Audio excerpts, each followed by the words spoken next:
먼 옛날 영조 임금이 다스리던 조선 후기의 일이었습니다. 당쟁이 칼날 같고 매관매직이 들끓던 시절, 남도 곡창지대에 청운고을이라는 곳이 있었지요. 겉보기에 청운은 황금들녘이 끝없이 펼쳐진 풍요로운 땅이었습니다. 허나 그 풍요는 백성의 것이 아니었지요. 사또 변학중이 들어선 뒤로 곳간은 비고 곡소리만 늘었습니다. 고을 한복판에 우뚝 솟은 사또의 사저 만향정에는 기와가 햇볕을 받아 번쩍였습니다. 그 아래로 굶주린 아이들이 흙을 파먹으며 울었지요. 마을에 굶주린 곡소리가 끊이지 않으니 이곳이 지옥이 아닌가. 지나는 길손마다 이리 탄식하였습니다. 청운고을은 이미 사람 사는 땅이 아니라 살아있는 자들의 무덤이었습니다. 그러던 어느 봄날 청운고을 어귀에 낯선 사내 하나가 들어섰습니다. 등에는 낡은 전대를 메고 옆구리에는 묵직한 책보찜을 진 책을 파는 상인이었지요. 이 사내의 이름은 홍주원이라 하였습니다. 듬성듬성 자란 수염에 퀭한 눈매, 행색은 영락없는 떠돌이 한량이었지요. 구독과 좋아요를 눌러주시면 더 좋은 이야기를 만드는데 큰 힘이 됩니다. 홍주원은 본디 한양도성에서 촉망받던 젊은 문관이었으나 지금의 주원은 임금이 직접 내린 마패를 품에 숨긴 암행어사였습니다. 상인의 행색은 그의 그림자였고 보찜 속 서책은 그의 칼이었지요. 주원은 그렇게 청운 땅을 향해 소리 없이 걸어 들어갔습니다.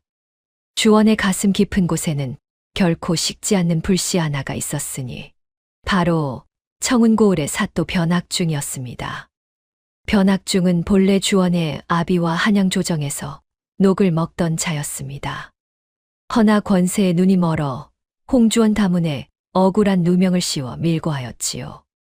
그 대가로 변학중은 청운 사또 자리와 산더미 같은 재물을 얻었습니다. 그 일로 주원의 아비는 일금부에서 모진매를 맞다 숨을 거두었고 어미는 그 밤에 지아비를 따라 조용히 세상을 떴습니다. 이제 홍주원만 홀로 살아남아 복수라는 두 글자를 가슴에 새겼지요. 그런 주원의 곁에는 다모 이설안이 있었습니다. 본디 포도청에서 나는 새도 떨어뜨린다는 당찬 다모였으나 주원의 사정을 알게 된 뒤로 그의 그림자가 되기를 자처했지요. 설안은 주원을 날이라 부르며 깍듯이 받들었습니다. 허나 그 마음 한구석에는 사내를 향한 연심이 봄풀처럼 자라고 있었지요.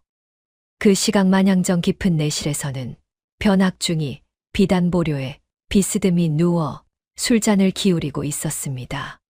곁에는 청운에서 이름난 기생돌이 가야금을 뜯고 있었지요. 사또 나으리 오늘 밤도 흥이 무르익사옵니다. 기생의 교태의 변학중은 껄껄 웃으며 잔을 비웠습니다. 그의 손에는 어디서 구해왔는지 모를 금서 한 권이 들려 있었지요. 변학중은 본디 책에 미친 자였습니다. 그 중에서도 세상에 풀려서는 안 될 금서와 왕실비기를 모으는 일에 환장하였지요. 같은 시각 객주의 묵은 주원은 호롱불 아래에서 낡은 서책 한 권을 펼치고 있었습니다. 표지에는 사자의 명부라는 네 글자가 빛바랜 먹으로 적혀 있었지요. 그 안에는 빼곡히 적힌 이름들이 있었습니다. 주원의 아비를 죽음으로 내몬 자들, 그 첫 줄에 변학중의 이름이 있었지요. 이튿날 아침 주원은 만향정의 대문 앞에 제 발로 걸어 들어갔습니다. 보찜을 풀어헤친 주원의 손에는 누런 비단보에 쌓인 서책 하나가 들려 있었지요. 사또 나으리께 기니 올릴 물건이 있어 왔습니다요. 주원은 허리를 한껏 굽히며 비굴한 웃음을 흘렸습니다. 문지기가 코웃음을 쳤으나 비단보 사이로 비치는 서책의 표지를 보고는 낯빛이 변하였지요. 그것은 사또 변학중이 그토록 찾던 왕실 비기였습니다. 내실로 불려 들어간 주원은 변학중의 발치에 엎드렸습니다. 변학중의 매서운 눈초리가 주원의 정수리에 꽂혔지요. 내 이놈, 이 귀한 물건이 어찌 내 손에 있느냐. 소인은 한낱 책을 파는 놈이옵니다요. 다만 보는 눈은 있어 이 물건의 임자는 오직 사또 나으리뿐임을 알아보았습죠. 변학중의 입꼬리가 슬며시 올라갔습니다. 허나 그 자는 쉬이 사람을 믿는 자가 아니었지요.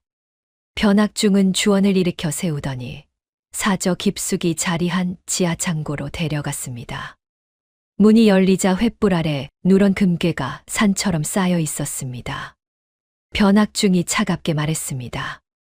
눈이 밝다 하니 이것의 값을 매겨보아라. 주원은 잠시 눈을 감았다 떴습니다. 그러고는 손가락 끝으로 금괴 하나를 짚으며 천천히 입을 열었지요. 사또 나으리, 이 금부치의 값은 저작거리 저울로 잴 물건이 아닙니다. 무게가 아니라 이 금이 흘러나온 곳간을 헤아려야 진짜 값이 나옵니다요. 변학중의 눈이 가늘어졌습니다. 주원은 한 발짝 더 나아가 금괴에 새겨진 작은 낙인을 손끝으로 가리켰지요. 이 낙인은 호조 창고의 것이옵고 저쪽 것은 전라가명의 것이옵니다. 한 곳간에서 나온 금이 아니니 매기는 값도 달리 매겨야 마땅합죠. 변학중은 한참을 말이 없었습니다. 이윽고 그자가 너털웃음을 터뜨렸지요. 기특하도다. 너 같은 자를 객주에 처박아 두는 것은 내 손해로구나. 오늘부터 내 곁에 머물며 책과 장부를 맡거라. 주원은 다시 허리를 깊이 숙였습니다. 비굴해 보이는 그 등 뒤로 작은 미소가 스쳤지요. 호랑이 굴 안으로 들어서는 첫 발이 마침내 디뎌진 것이었습니다. 그날 밤 주원은 만양정 별채의 자리를 잡았습니다. 사또의 모든 장부와 서책이 그의 손끝에 놓이게 된 셈이었지요. 며칠이 흘러 만양정에서는 변학중의 생일잔치가 벌어졌습니다.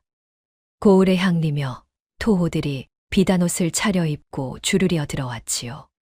마당에는 100가지 진미가 차려졌고 가야금 소리가 처마를 타고 흘렀습니다.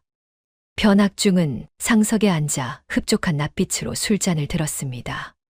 주원은 그 곁에 서서 들고 나는 손님과 예물을 일일이 장부에 적어 내려갔지요. 사실 그 장부의 한 귀퉁이에는 작은 부호가 함께 찍히고 있었습니다. 뇌물의 출처와 액수를 기록하는 주원만의 표식이었지요.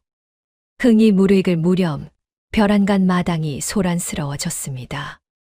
무당 하나가 방울을 흔들며 잔치 한복판으로 뛰어든 것이었지요. 두 눈이 뒤집힌 무당이 변학중을 똑바로 가리키며 외쳤습니다. 사자의 명부가 열렸도다. 뱀의 목이 떨어질 날이 머지않았느니라. 순간 좌중이 얼어붙었습니다. 변학중의 손에 들린 술잔이 부르르 떨렸지요. 호위무사들이 달려들어 무당을 끌어내었으나 그 외침은 잔치 자리에 고드름처럼 박혀버렸습니다. 그 무당은 본디 다모 이설하니 은밀히 섭외한 자였습니다. 주원은 곁눈으로 변학중의 굳은 얼굴을 훔쳐보며 속으로 가만히 미소 지었습니다. 첫 그물이 드디어 던져진 셈이었습니다. 그렇게 무당이 다녀간 뒤로 변학중의 눈빛은 한층 더 사나워졌습니다. 잠을 설친 충혈된 눈으로 곁에 둔 자들을 하나씩 의심하기 시작했지요. 그 중에서도 가장 마음에 걸리는 자는 어디서 굴러왔는지 모를 홍주원이었습니다. 10년을 헤매도 못 찾던 왕실비기를 제 발로 들고 들어온 것도, 금괴의 낙인을 한눈에 읽어낸 것도 한낱 떠돌이 상인의 솜씨라 보기에는 너무 매서웠지요. 며칠 뒤 변학중은 주원을 내실로 불러들였습니다. 손에는 비단으로 감싼 서책 한 권이 놓여 있었습니다. 내 어렵사리 구한 서책이다. 진이를 가려보려 하니 한자도 빼지 말고 소리내어 읽거라. 주원은 책을 받아 펼쳤습니다. 헌데 그를 따라 내려가던 주원의 눈동자가 한순간 미세하게 흔들렸지요. 책 속에는 그 옛날 한양에서 멸문지화를 당한 어느 가문의 일이 적혀 있었습니다. 그 가장의 이름은 다름 아닌 주원의 아비였지요. 변학중은 책의 진위를 가리라는 명목으로 주원의 속을 후벼보려 한 것이었습니다. 만일 주원이 그 가문의 핏줄이라면 제 아비의 이름 앞에서 손끝이 떨리거나 눈가가 붉어질 터였지요. 변학중은 매서운 눈으로 주원의 얼굴 한 구석도 놓치지 않으려 들었습니다. 주원의 가슴 속에 잠들어 있던 옛 상처가 한순간 깨어났습니다. 허나 주원은 흔들리지 않았지요. 도리어 책장을 가만히 짚으며 무심한 낯으로 입을 열었습니다. 사또 나으리, 이 서책은 글의 결을 보아 한 사람의 필체가 아니옵니다. 누군가 베껴 쓴 가본으로 보입니다. 그리고 여기 적힌 역적의 이름은 백성된 자가 입에 올릴 바가 아니오니 그저 글자만 따라 읊겠사옵니다. 주원의 목소리는 차분했고 손끝조차 떨리지 않았습니다. 변학중은 한참을 노려보았으나 주원의 얼굴에서는 그 어떤 흔들림도 찾을 수 없었지요. 수고하였다. 그만 물러가거라. 그렇게 별채로 돌아온 주원은 비로소 길게 숨을 내쉬었습니다. 등줄기에 식은땀이 흥건했지요. 주원의 가슴은 안도와 회한이 함께 들끓고 있었습니다. 변학중이 가장 두려워하는 것이 무엇인지 이제는 알 것 같았지요. 바로 자신의 더러운 과거를 아는 자, 그 가문에 살아남은 핏줄이었습니다. 그날 밤 설한이 별채 담을 넘어 소리 없이 들어왔습니다. 검은 무명옷을 두른 설한의 품에는 한 장의 밀서가 들려 있었지요. 행랑채에 숨어들어 변학중에게 온 한양발 서신을 베껴온 것이었습니다. 날이 이 글을 보시지요. 설한의 목소리에는 다급함이 묻어 있었습니다. 주원은 호롱불을 가까이 끌어당기며 밀서를 펼쳤지요. 그를 따라가던 주원의 눈동자가 한순간 얼어붙었습니다. 밀서에 적힌 변학중의 배후이자 한양에서 모든 것을 쥐고 흔드는 자의 이름은 다름 아닌 좌찬성 박대감이었습니다. 주원이 어린 시절 그를 배우며 아비처럼 따랐던 스승, 가문이 멸문지화를 당한 뒤 홀로 위로의 서신을 보내주던 그 어른이었지요. 어찌 이런 일이 있단 말이냐. 그렇게 한참을 침묵하던 주원이 천천히 고개를 들었습니다. 그 눈동자에는 슬픔 대신 새로운 빛이 어려 있었지요. 이것은 한 가문의 원한이 아니었습니다. 임금과 종묘사직을 통째로 흔드는 거대한 역모였지요. 주원은 설한의 손을 가만히 잡았습니다. 설한아, 이제 이 땅에서 내가 믿을 사람은 너뿐이로구나. 설한의 눈가가 붉어졌습니다. 호롱불이 두 사람의 그림자를 한 폭으로 포개고 있었습니다. 며칠 뒤 설한은 만양정 후원담을 넘다 가시던 불의 옆구리를 깊이 베이고 말았습니다. 다행히 호위무사의 눈은 피했으나 별채로 돌아왔을 때는 무명저고리가 이미 검붉게 젖어 있었지요. 주원은 말없이 설한을 자리에 눕혔습니다. 약초를 빻고 물을 끓이는 그의 손길은 평소답지 않게 어수선했지요. 한 번도 흐트러진 적 없던 사내의 손끝이 작은 상처 하나에 미세하게 떨리고 있었습니다. 나리께서 직접 이러실 일이 아니옵니다. 소녀가 알아서 하겠사옵니다. 설한이 몸을 일으키려 하자 주원이 가만히 어깨를 눌렀습니다. 가만히 있거라. 너를 이 지경으로 내몬 것이 다 나로구나. 주원은 손끝으로 상처에 약을 발랐습니다. 설한은 천장을 향한 채 한참을 망설이다 작은 목소리로 입을 열었습니다. 나리, 외람된 말씀이오나. 이 일이 모두 끝나거든 나리께서는 평범한 사내로 살아보실 마음은 없으십니까? 한 여인의 지아비로, 한 아이의 아비로 말이지요. 주원의 손이 잠시 멈추었으나 끝내 답하지 못했습니다. 다만 약을 바르는 손길만이 한결 부드러워졌을 뿐이었지요. 방 안의 공기가 따스하게 데워지고 차가운 사내의 가슴 한 구석에도 봄볕 같은 온기가 천천히 스미고 있었습니다. 그날 밤 설한은 매분구 행상으로 변장하여 만양정 안채로 숨어들었습니다. 분과 연지를 파는 안악으로 분한 설한의 품에는 좁쌀만한 환약이 숨겨져 있었지요. 변학중의 침소 머리맡에 놓인 밀서함을 여는 약이었습니다. 기생들의 처소를 도는 척하며 설한은 안채 깊은 곳까지 발을 들였습니다. 침소문이 열리자 설한은 숨을 죽이고 미끄러져 들어갔지요. 밀서함 자물쇠가 약물에 닿자 소리 없이 풀렸습니다. 그 안에는 변학중과 좌찬성 박대감이 주고받은 서신다발이 가지런히 놓여 있었지요. 설한이 서신을 품에 넣고 돌아서는 순간 등 뒤에서 칼날이 빛났습니다. 내 인연 어디서 나온 쥐새끼냐. 호위무사의 소나기가 설한의 어깨를 움켜잡았습니다. 설한은 입술을 깨물었지요. 이대로 잡히면 모든 것이 끝이었습니다. 설한은 품속에서 서신을 재빨리 꺼내 미리 약속해둔 후원담장 너머로 힘껏 던졌습니다. 어둠 속에서 누군가의 손이 그것을 받아채는 그림자가 보였지요. 호위무사의 칼자루가 설한의 뒷목을 내리쳤습니다. 설한은 흙바닥에 쓰러지며 마지막으로 담장 너머를 바라보았지요. 설한이 감옥에 갇힌 그날 밤, 주원은 별채에 홀로 앉아 사자의 명부를 다시 펼쳤습니다. 아비가 남긴 낡은 서책이었지요. 표지의 먹빛은 세월에 바래었으나 그 안의 이름들은 여전히 또렷이 살아있었습니다. 주원은 한 장 한 장 책장을 넘기며 마지막 장에 이르렀습니다. 그 끝에 붙은 빈 종이 한 장, 늘 비어있다 여겼던 그 자리였지요. 한데 그날따라 호롱불 아래 비춰보니 종이결 사이로 희미한 붉은 자국이 비치는 것이었습니다. 주원은 떨리는 손으로 종이를 들어 불빛에 가까이 댔습니다. 종이 뒷면에 깨알같이 박힌 글자가 천천히 떠올랐지요. 거기에는 변학중과 함께 역모를 공모한 자들의 이름이 빼곡히 적혀 있었습니다.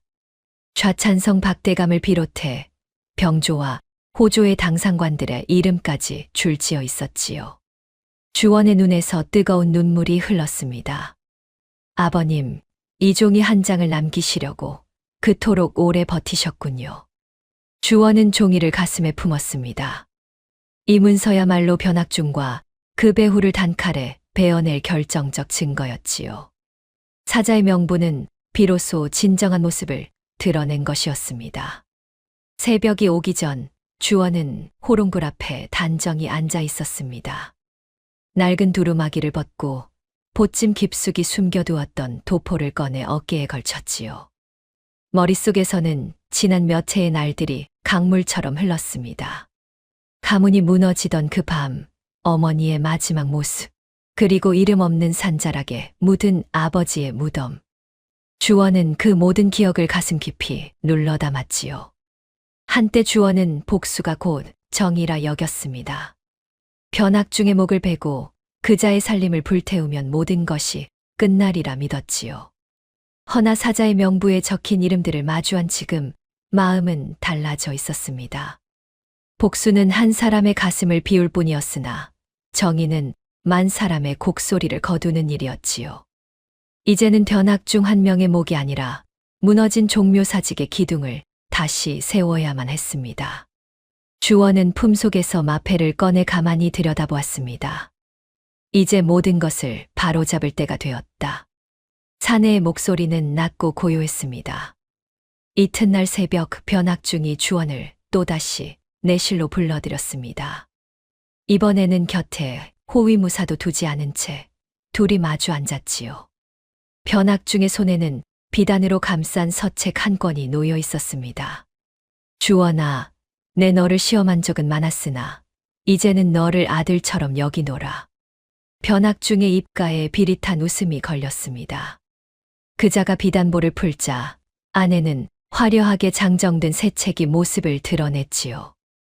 이 서책을 담은 보름날 한양으로 올라가는 진상품에 끼워 임금께 직접 올려라. 그분께서 펼쳐보시는 그 순간이 새 세상이 열리는 순간이 될 것이다. 주원은 책장을 살짝 들추었습니다. 종이의 결, 풀의 냄새, 그리고 표지 안쪽에 도포된 누런 가루. 주원은 모든 것을 단번에 읽어내었지요. 그것은 책장을 넘기는 손가락 끝에 닿기만 해도 살이 썩어 들어가는 짐독이었습니다. 주원의 등줄기로 서늘한 기운이 흘렀습니다. 변학중은 임금을 시해할 목적으로 자신을 쓰려는 것이었지요. 하지만 주원은 깊이 허리를 숙였습니다. 하늘 같은 분부, 소인이 어찌 거역하겠습니까? 변학중이 흡족한 낯으로 주원의 어깨를 두드렸습니다. 허나 고개를 숙인 주원의 입꼬리에는 변학중이 결코 보지 못한 차가운 미소가 걸려 있었습니다. 그날 밤 변학중은 측근 향리의 은밀한 보고를 받고 마침내 모든 의심을 굳혔습니다. 주원의 행적을 조사한 결과 멸문당한 그 가문의 그림자가 있다는 것을 알게 되었지요. 이튿날 해질 무렵 만양정 마당 한복판에 변학중이 서 있었습니다. 좌우로는 호위무사 10수명이 칼을 빼들었고 그 가운데에는 두 손이 묶인 설안이 무릎을 꿇고 있었지요. 설안의 얼굴은 며칠 사이에 핏기를 잃고 창백하게 야위어 있었습니다. 변학중의 발치에는 활활 타오르는 화토불이 솟구쳤습니다. 그 불길 속으로 누런 종이 다발이 한 뭉치씩 던져지고 있었지요. 주원이 지난 몇 달간 모은 장부와 서신, 증거의 서책들이었습니다. 내 이놈 홍주원, 아니 그 옛날 멸문지화를 당한 가문의 핏줄아. 변학중의 목소리가 마당을 가르며 울렸습니다. 주원이 천천히 마당으로 걸어 들어왔지요. 사내의 도포자락이 저녁바람에 무겁게 흔들렸습니다. 이년의 목과 내 놈의 목숨, 어느 쪽을 거둘지 직접 골라보아라. 나리, 소녀는 괜찮사옵니다. 부디 멈추지 마시옵소서. 설안의 서글픈 외침이 주원의 귓가에 천둥처럼 박혔습니다. 화토불은 점점 거세어졌고 모든 증거가 검은재로 흩어져 하늘로 날아올랐습니다. 주원의 가슴 속에서 무엇 하나가 무너져 내리는 듯하였습니다. 그러나 도포 안쪽 깊숙이 아직 꺼내지 않은 한 장의 종이가 가만히 숨쉬고 있었습니다. 주원이 한 발 더 나아가자 변학중의 호위무사들이 일제히 칼끝을 겨누었습니다. 잠깐만, 사또 한 가지만 청합시다. 주원의 목소리는 낮고 고요했습니다. 순간 변학중의 눈썹이 꿈틀하였지요. 내 손으로 모은 서책, 내 손으로 마지막을 지키게 해주시구려. 말이 끝나기 무섭게 주원은 화토불에 타고 있는 서책들을 꺼내려 했으나 호위무사들이 달려들어 주원을 끌어내었습니다. 그 순간 주원이 도포 안에서 무엇인가를 꺼내 마당 한복판에 휙 던지자 누런 쇠덩이 하나가 흘바닥에 묵직하게 박혔지요. 햇살이 그 위에 떨어지자 마패에 새겨진 두 마리 말이 또렷이 드러났습니다. 순간 호위무사들의 칼끝이 일제히 흔들렸지요. 마패를 본 변학중의 낯빛이 백지장처럼 굳어진 그때 주원이 우뚝 일어서며 마당이 떠나가도록 호령했습니다. 어명이다. 모두 무릎을 꿇어라. 호령이 떨어진 순간 마당의 공기가 얼어붙었습니다. 호위무사들 손에 들린 칼끝이 변학중과 주원 사이에서 갈팡질팡하였지요. 내 이놈들 무엇하느냐. 저놈은 한낱 사기꾼일 뿐이다. 어서 배지 못할까. 변학중이 핏대를 세우며 외쳤으나 그자의 목소리에는 힘이 실리지 않았지요. 변학중은 광기에 젖은 눈으로 직접 칼을 빼들었습니다. 그러고는 주원을 향해 달려들었지요. 주원은 한 발짝 비껴서며 소매 안에 숨겨두었던 단검을 뽑아들었습니다. 칼과 칼이 부딪히며 불꽃이 튀었습니다. 변학중의 칼은 무거웠으나 어지러웠고 주원의 단검은 짧으나 정확하였지요. 새합이 채 오가기도 전에 변학중의 손목이 단검 끝에 걸려 꺾였습니다. 변학중의 칼이 흘바닥에 떨어졌지요.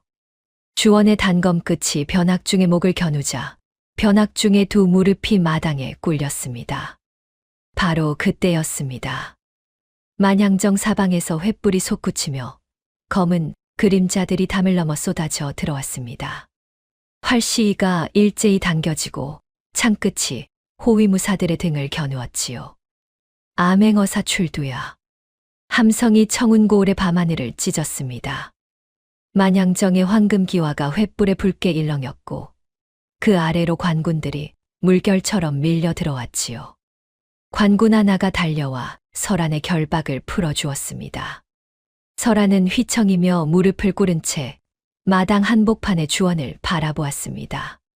단검을 거두며 설안을 바라보는 주원의 눈빛에서도 안도의 마음이 느껴졌지요. 한참 마당이 정리되는 동안 변학중은 흘바닥에 엎드려 부들부들 떨고 있었습니다. 잠시 후 주원이 마당 한복판에 섰습니다. 도포안 깊은 곳에서 낡은 서책 한 권이 모습을 드러냈지요. 바로 억울하게 목숨을 잃은 자들의 이름과 그 죽음을 부른 자들의 죄목이 함께 적힌 명부였습니다. 주원은 책장을 한 장씩 천천히 넘겨가며 변학중 일당의 죄상을 낱낱이 읊어 내려갔지요. 곡식을 가로챈 죄, 조정을 속이고 임금을 능멸한 죄, 그리고 죄 없는 가문에 영모의 누명을 씌워 멸문시킨 죄까지. 주원이 죄상을 읊을 때마다 가슴 깊은 곳에서 오래도록 떠돌던 아비의 그림자가 한 걸음씩 물러섰습니다. 어미의 마지막 모습과 그 밤에 흩어진 식솔들의 곡소리도 비로소 잦아들고 있었지요. 설안이 주원의 곁으로 다가와 가만히 섰습니다. 날이 아버님의 원혼이 이제야 편히 쉬시겠사옵니다. 주원은 묵묵히 고개를 끄덕였습니다. 만양정 처마 위로 새벽바람이 지나가며 기와에 쌓인 먼지를 가만히 쓸어갔습니다.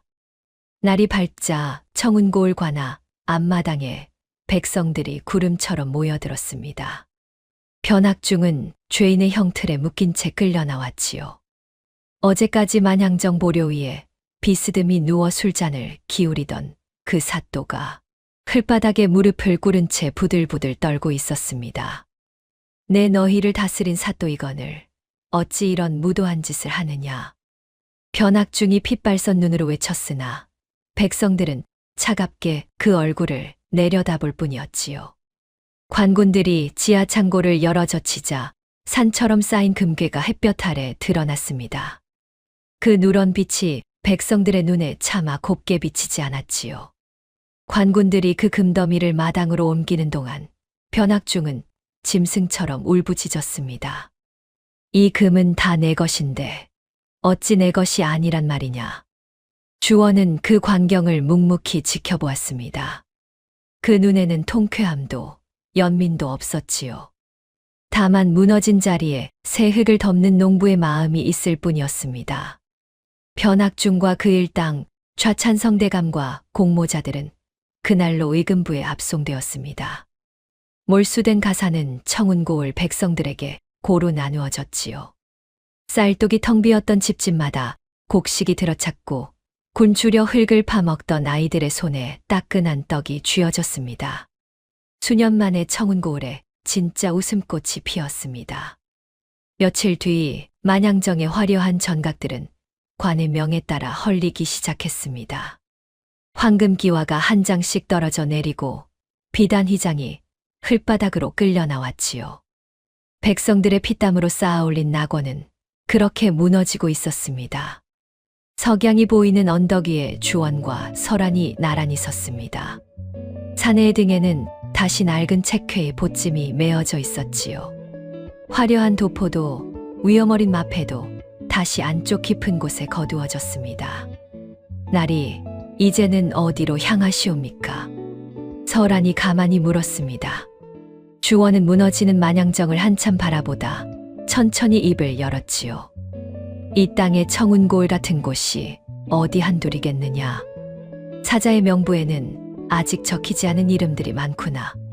설안은 옅게 미소 지었습니다. 사내의 곁을 따르겠노라는 결심이 그 미소에 고스란히 담겨 있었지요. 주원은 설안을 돌아보며 처음으로 손을 내밀었습니다. 설안의 손이 그 안에 가만히 포개졌지요. 옛말에 배신의 역사는 기록되나 정의의 역사는 기억된다는 말이 있습니다. 변학중의 이름은 죄인의 명부의 먹빛으로 남았으나 청운 백성들의 가슴에는 그 밤의 외침 한 줄이 길이 새겨졌지요. 그것이 바로 무너진 것을 다시 세우는 자의 발자국이었습니다. 석양이 두 사람의 그림자를 길게 느렸습니다.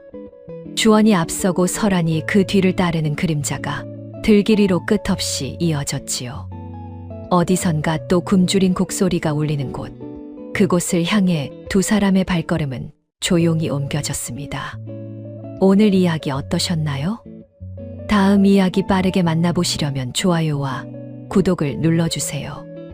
그럼 더 재미있는 이야기로 찾아뵙겠습니다. 감사합니다.